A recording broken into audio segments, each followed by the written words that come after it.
Here's a fun excerpt from the beginning of Chapter 2, at the bottom of page 29. Adam, Red's brother, said from the first that there was nothing to worry about, that the government would take care of everybody, that this wasn't as bad as it seemed. It seemed like he was deliberately misunderstanding the way diseases spread, thinking that a few quarantines would magically make it all stop. Well, this doesn't bode well for me because in this case I think I'm a little bit closer to Adam. Now, I'm not saying that this book is real. It is indeed fiction.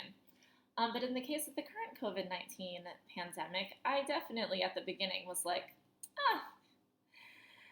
China will quarantine and it will be fine. Like, if it comes to the United States, we'll know what to do by then. So many other countries will have done it. We'll be fine. It won't spread. It won't come to the East Coast, even if it gets to the West Coast.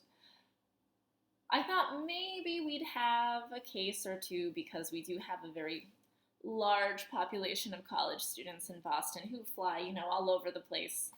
And we did indeed have one, and I thought it would stop there. Well, I was wrong, just like Red's brother was wrong. And I also thought the government might be able to protect us. But Red has a point.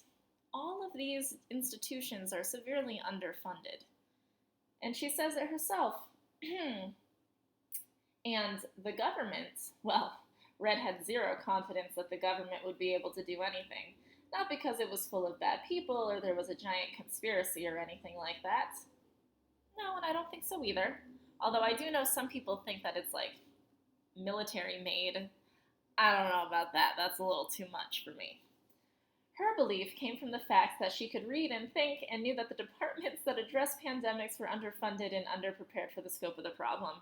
Ouch. I am personally offended.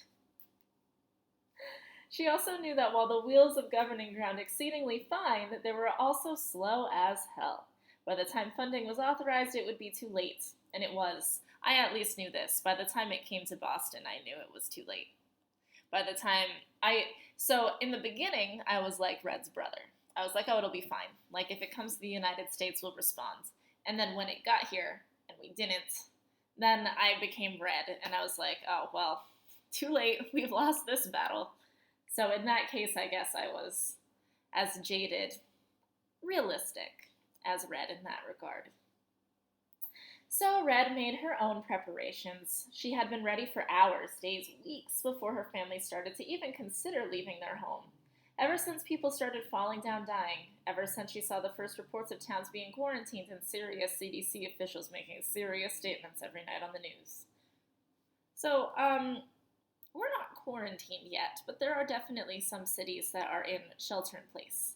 And I have heard rumors that New York City might be the next shelter-in-place city. But, that's the financial capital of this country. They're never going to close because then our economy would be completely done, even though it pretty much is pretty close already. The possibility of evacuation was a certainty to her mind, whether by government intervention or by simple necessity. Sooner or later, she'd be sure they would have to leave.